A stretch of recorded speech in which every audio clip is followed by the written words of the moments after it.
Hello and welcome to episode 6 of Cinema Obscura. The movies for this episode are Pot of Gold from 1941 and Locker 13 from 2014. Both of these films are first-time watches for me. We start off with the film Pot of Gold from 1941. IMDb has its genres listed as comedy, musical, and romance. The film was written by Walter DeLeon, Andrew Bennison, and Monte Brice.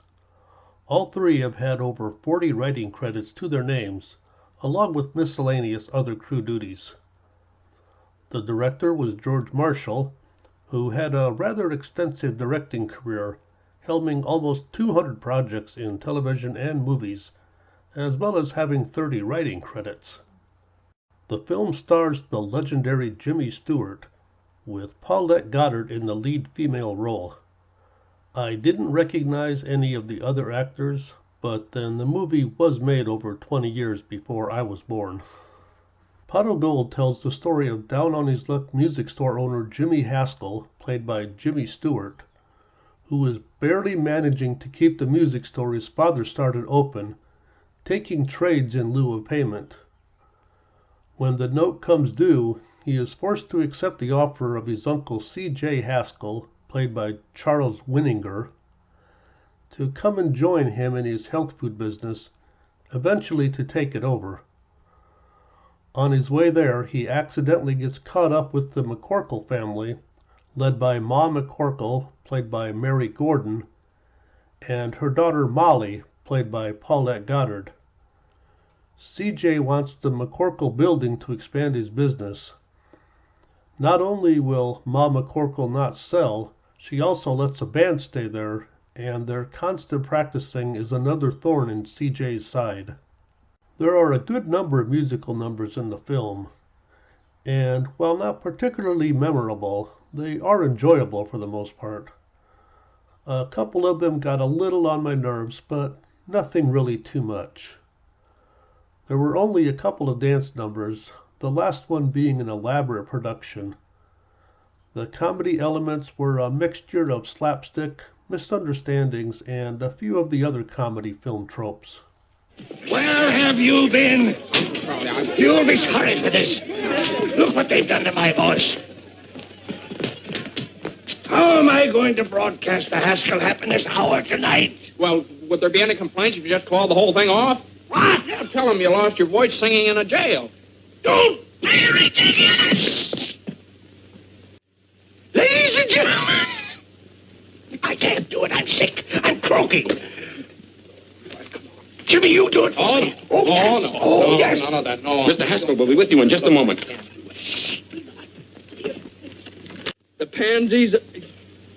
pansies and lilies, the primrose so fickle, they're ours to enjoy without spending a nickel. The brave. Good evening, sir. Good evening, Parks. Parks. Is the guest room in order? Certainly, sir. This is my nephew, Mr. James Haskell. Oh. How do you do, sir? Same to you. Pardon me. Is your luggage in the car, sir? Luggage? Oh, I just had one suitcase and I left... What are you whispering about? I don't know. You started it, sir. Well, here you are, my boy. This is all yours from now on. I'm so happy to have you with me at last. Oh, thank you, sir. In case you need anything, it's right there. Oh, that's fine. We'll have breakfast at 7:30. Then I'll take you over to the factory and introduce you around. Best of all, I'm going to put you on the payroll. I don't imagine you've got much money. Well, your cashier cashed a check for me. Your personal check? How much?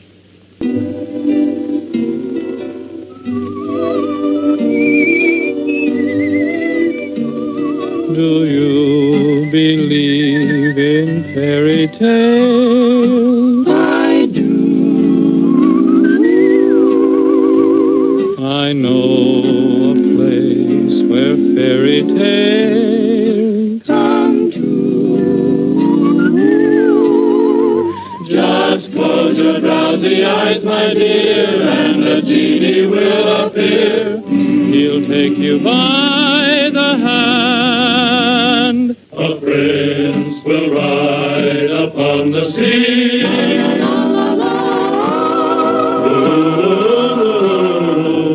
He'll say, fair lady, be my queen. You'll live happily ever after. If you believe that fairy tales come true.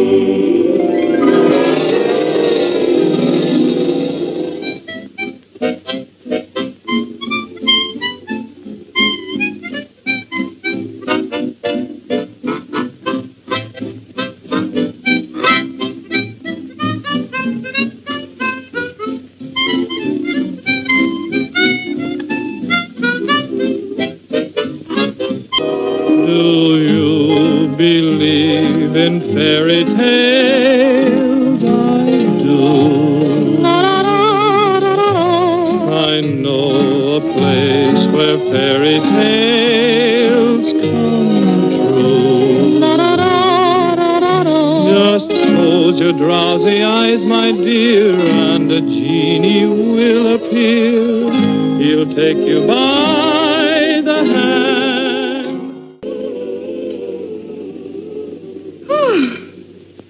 What a dream I was having. Well, you just keep right on dreaming. Okay with me.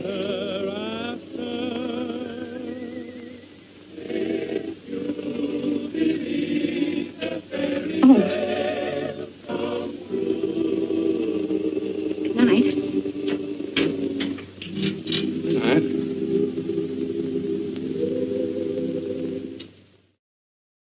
Musicals can be an acquired taste.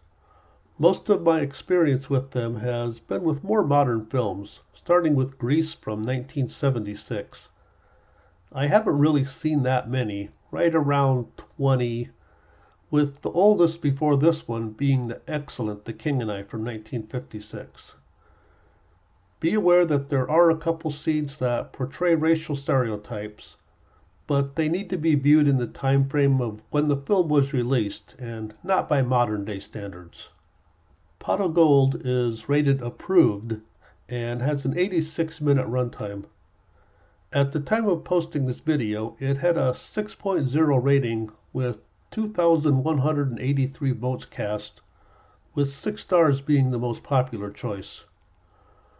My rating is just a bit lower at 5 stars. If there was at least one song that stuck in my head, I might have been able to give it 6 stars. But as it stands, 5 is where I'm at. Do you enjoy these older films from Hollywood's golden age? Do you recognize any of the other cast members aside from Jimmy Stewart and possibly Paulette Goddard? And what's your opinion on musicals?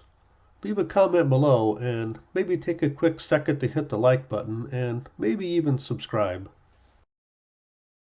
The second movie for this episode is the 2014 film Locker 13. IMDb has it tagged as a thriller, though there are some horror elements. The film was written by Bruce Dellis, Jason Marsden, and Adam Montierth. Dellis and Marsden also directed, in addition to Matthew Mebane. While Dellis, Montierth, and Mebane have had limited success, Jason Marsden has had tremendous success, mostly as a voice actor. The film stars Ricky Schroder and John Polito. Curtis Armstrong also makes an appearance. When I saw 3 writers and 3 directors, and especially with them not all being the same, that usually spells a troubled shoot, so I wasn't expecting much. But as the story unfolded, it made sense, as this film is an anthology.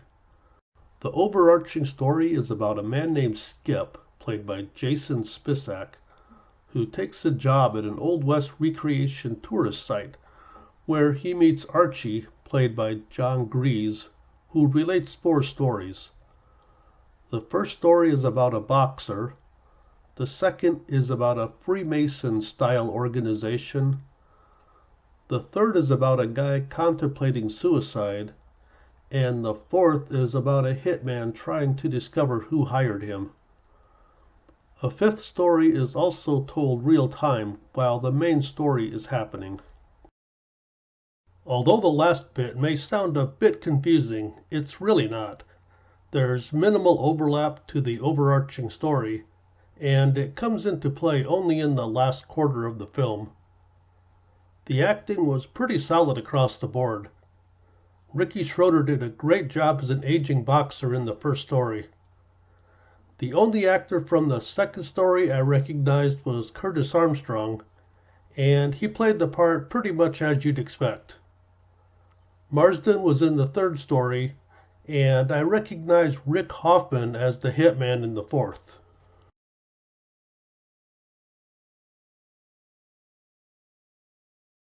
Boxing we remember only a decade ago.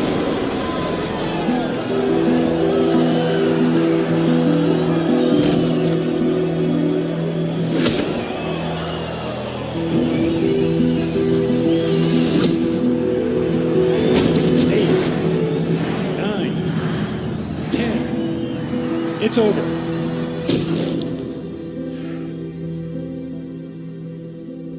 You got a minor concussion. I don't want you sparring for a week. Can I fight? Doc? I can't suspend you yet. I don't want to have to go to the commission. But I can fight, right?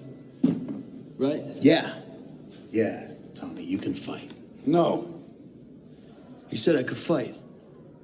Doesn't matter. Don, you heard him. Doesn't matter, Tommy, because I can't get you any new fights. No undercards, no exhibitions. You're not a draw, Tommy. You're a punching bag.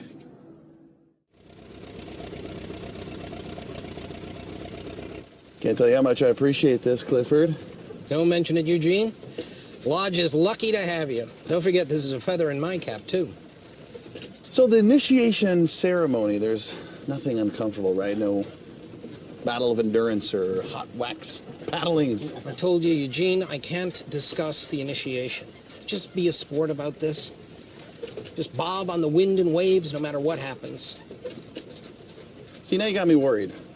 No, there's no need to be, chum. Let me tell you, it's just, don't forget, these are extremely important guys. I mean, you met them, right? Or you like the guys? Yeah. I like their little hats. Cute. Fez, Eugene. They're called Fez. Little hats. He's going to live, but he's paralyzed from the waist down. I hope you haven't been drinking. What? I said I hope you haven't been drinking.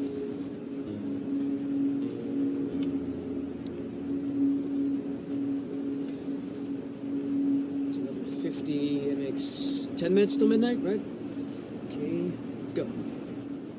Because if you've been drinking, the fall probably won't kill you. What are you talking about? Well, statistics show that 80% of all incidents involving alcohol and falling are non-fatalities. Because your body's so comfortable, it forgets to panic. Panic is what kills. Your body gets all tense, so when you hit, crunch, you know? Who are you? So, if your body forgets to panic, you'll hit a lot better. You're kind of bouncy, more flexible. Usually doesn't kill you, but it busts you up pretty good, you know, like going limp. So if, if you've been drinking, you'll be in the hospital in 3 hours and home in a week.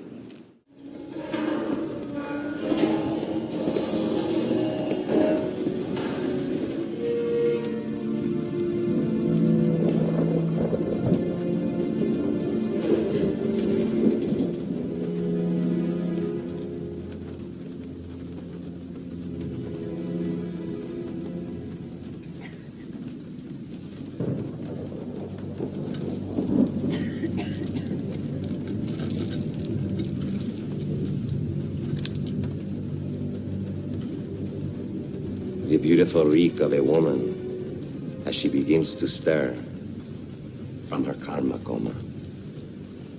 Her body is weak. Her hands are bound. She looks confused. And now she looks at me as if she wants to say something.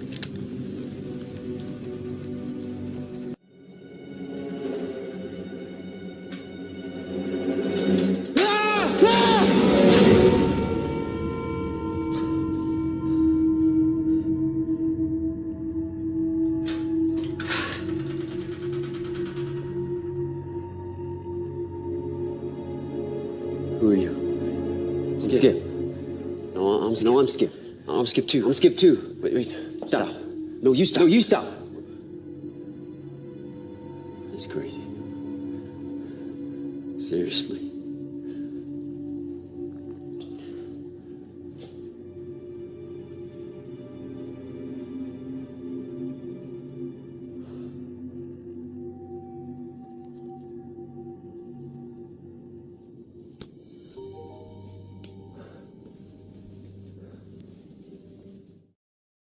The first segment, the one with Ricky Schroder playing the aging boxer, was easily the best of the anthology stories, followed by the fourth segment about the hitman. The segment with the secret organization had its comedy moments. The segment about the guy contemplating suicide was pretty forgettable, if I'm being honest. However, as is usually the case with anthologies, each story has some kind of meaning or impact upon the main overarching story. Locker 13 is rated R and clocks in at 90 minutes. At the time of posting, it had 552 votes cast, with an average rating of 4.8. The most popular vote was 5 stars, and like the first film on this episode, that's where I'm at too. The third story, being completely forgettable, prevented me from even considering 6 stars, despite the strong opening with the first segment. What do you think about anthologies? Do you like them, hate them, or just kind of indifferent? And what's your favorite anthology genre? Most of the ones I know about are in the horror genre, as it seems the best suited for this style of storytelling. Thanks for watching episode 6 of Cinema Obscura. Both films are available for streaming, or perhaps you may be able to find a used copy of the DVDs somewhere. If you could hit the like button down below, I'd really appreciate it. It really helps, and if you know someone who might enjoy this content, please point them in this direction. Word of mouth is the best publicity. Also, hit the subscribe and alert buttons if you would like to know when the next video drops. And be sure to check out my Patreon page, Cinema Obscura, where I will be posting at least one bonus single movie episode per week. And you might as well stop by my sister channel, Horror Obscura, where I'll be checking out a couple lesser known horror films. The cool thing is, if you decide to join the Patreon page, you will get access to the bonus single movie reviews I do for both channels. That's around 100 reviews each year between the two channels, give or take a few, that aren't available here. It's like 2 for Tuesday, but every day is a Tuesday. And you can get a 7-day free trial to check out the content on the page, and hopefully find it interesting enough to stick around. Thanks again for checking out the video, and have the best day ever.